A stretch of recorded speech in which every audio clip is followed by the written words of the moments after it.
Oke, eh, mana ya? Assalamualaikum warahmatullahi wabarakatuh. Welcome back to my channel Dian Agassi Vlog. Udah lama ya nggak upload video terbaru.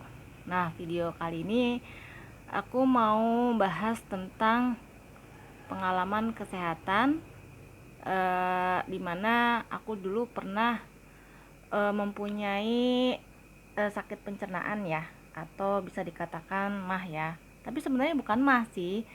Jadi awalnya didiagnosa MAH, tapi ternyata kista.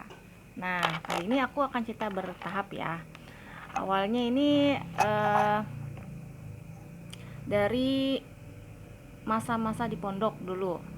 Jadi aku mulai ngerasa was-was saat sholat.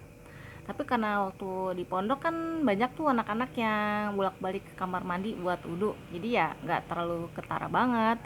Jadi pernah sih pas ketika mau sholat tuh sampai 4 kali wudhu, itu sampai baju itu basah, celana pun basah.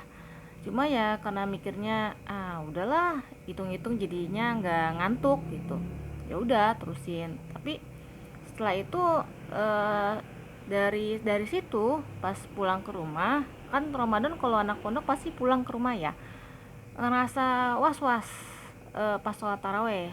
Tapi di situ beruntungnya tempat wudhu ada yang untuk perempuan. Kan ada tuh kalau misalnya ayahku ngajak sholat taraweh di masjid lain, itu tempat wudhunya jauh gitu yang perempuan. Atau enggak misalnya kita lagi pergi kemana mendadak harus sholat, nggak ada tempat wudhu yang perempuan, aduh gimana mau sholat tarawehnya, bingung kan di situ. Ya udah, akhirnya aku mulai kena sindrom panik di situ tuh, ngerasa cemas banget, aduh gimana ya. Jadi kayak berasa abis wudhu nih mau sholat isya, jadi terlalu fokus supaya aduh jangan kentut dong gitu, ngerasa nggak nyaman gitu. Udah, tapi kan lama kelamaan ini tuh nggak bisa, nggak bener nih kayak gini nih.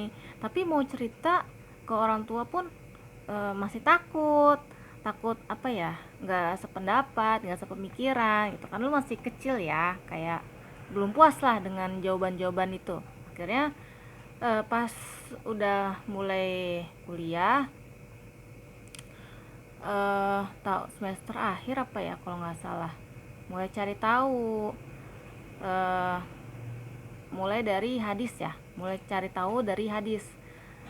Gimana sih ini kalau misalnya sholat nahan buang angin batal apa enggak.